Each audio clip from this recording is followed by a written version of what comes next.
पिछले करीब 1.5 दशक से कसौली की सियासत दो चेहरों के इर्द गिर्द रही है। पिछले 3 चुनाव में कसौली निर्वाचन हलके में डॉक्टर राजीव सैजल और विनोद सुल्तानपुरी के बीच सीधी टक्कर देखने को मिली है। 2012 और 2017 में जहां विनोद सुल्तानपुरी मामूली अंतर से हारे, वहीं 2022 में शानदार जीत दर्ज की। अब 14वीं विधानसभा के 2.5 साल बीत जाने के बाद इस हलके की राजनीतिक स्थिति और परिस्थिति तो बदली है, पर सियासत के केंद्र में चेहरे वही पुराने हैं। परंपरागत तौर पर कसौली को कांग्रेस का गढ़ कहा जाता था, लेकिन 2007 में इस गढ़ को डॉक्टर सैजल ने भेद दिया।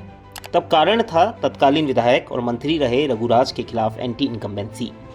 फिर इसके अगले 2 चुनावों में कांग्रेस के तथाकथित भीतरघात ने डॉक्टर सैजल की नैया पार लगा दी। पर तीसरी बार विधायक बनने के बाद जब सैजल मंत्री बने तो जनता की उम्मीदें भी बढ़ गई और एंटी इनकम्बेंसी भी पनपी। यही उनकी हार का बड़ा कारण भी बना। इसके बाद अटकलें लगी कि सैजल पड़ोसी हलके यानी सोलन में अपनी सियासी डिस्पेंसरी शिफ्ट कर सकते हैं, पर ये महज अटकलें थी।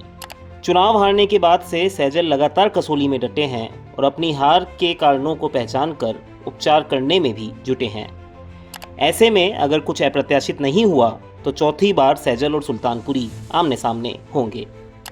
हालांकि भाजपा में दूसरी तीसरी पंक्ति के कई नेता चुनाव लड़ने की हसरत पाले बैठे हैं, पर हकीकत ये है कि फिलहाल ऐसा कोई चेहरा नहीं जो सैजल की दावेदारी पर भारी पड़ता दिखे।